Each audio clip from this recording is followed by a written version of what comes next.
Hi everyone, and welcome back to the Robertson Media Center at UVA. Today we're going to continue our introduction to the Canon RP by discussing how to operate the camera for both video and photography. How you operate the camera will depend on your camera knowledge, your experience, and the project goals, as well as whether you're shooting video or photos. You'll need to decide how much control you want to have. For an absolute beginner, you can get pretty good results using the automatic settings on this camera. If you're a more advanced user, you may not be satisfied with the automated decisions the camera is making or the issues that they cause. You'll want more control over your image, and you want to express your creativity visually, which means putting more settings to manual. Or you may be advanced, but you're in an unpredictable and rapidly changing situation like capturing sports events and need help keeping up with lighting and focus adjustments. This video will discuss some more advanced concepts. Even if you don't plan to use them, it's good to have a basic understanding of what they are. Always set exposure first. Because depth of field is directly affected by your aperture, only focus the camera after setting exposure. Otherwise, you'll have to focus again. Exposure can be oversimplified as how light or dark your final image is. It's actually a lot more complicated than that. First off, exposure is not a single setting. All of the following settings affect your final exposure, so you'll need to find a balance and understand which to use for what effect. Aperture is the size of the iris, which adjusts how much light is being allowed to hit the sensor. Aperture is measured in f-stops or t-stops. ISO is a sensitivity setting for a video sensor. Essentially, the higher the number, the more sensitive your sensor will be. Note that this also introduces progressively more noise. In low light conditions, for instance, it may be impossible not to bump up the ISO. Shutter speed is the length of time you'll be exposing your sensor to light. Essentially, the shorter the shutter speed, the darker the image.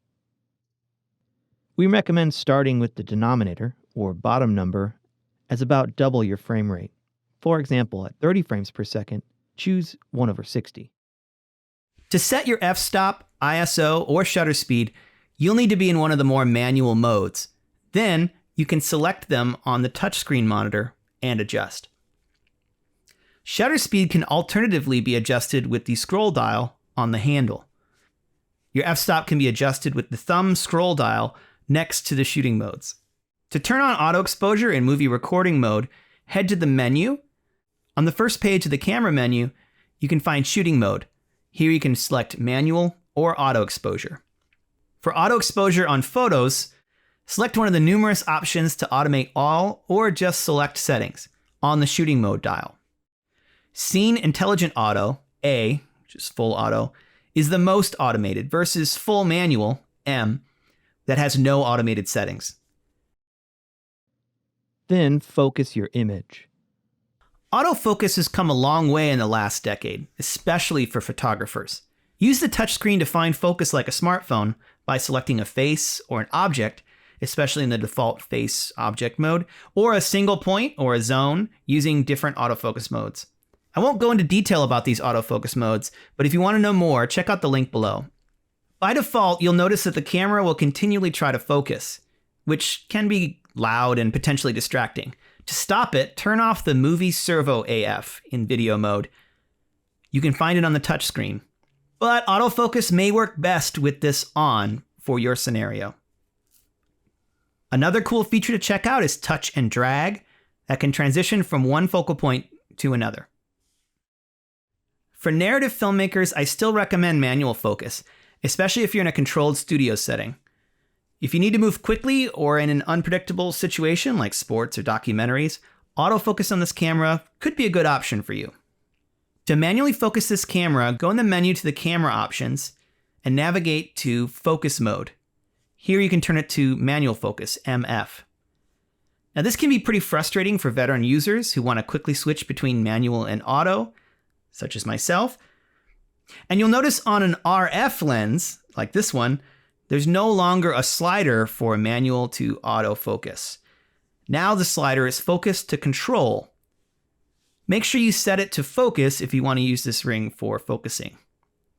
If you're using an EF mount or something similar, you may still find the MF-AF slider.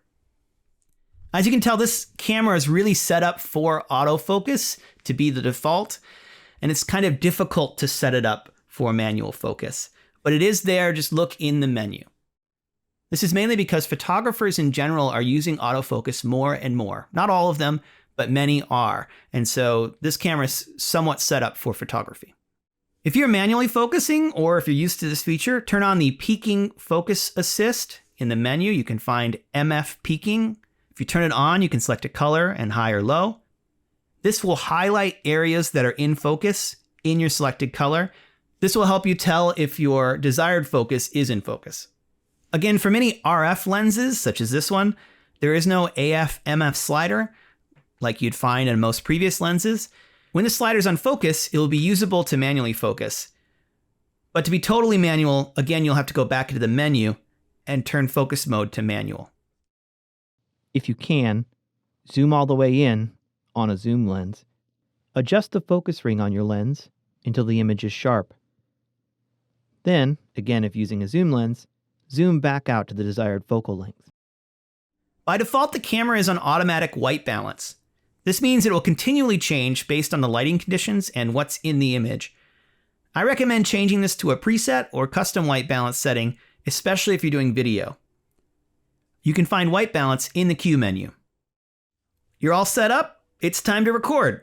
So to record video, you press the record button on the top of the camera. It's the red dot. If you want to capture a photo, press the shutter release button on the handle, right here. Coming up next, we'll look at recording audio with this camera and the post-production process for video and photo files. So stick with us.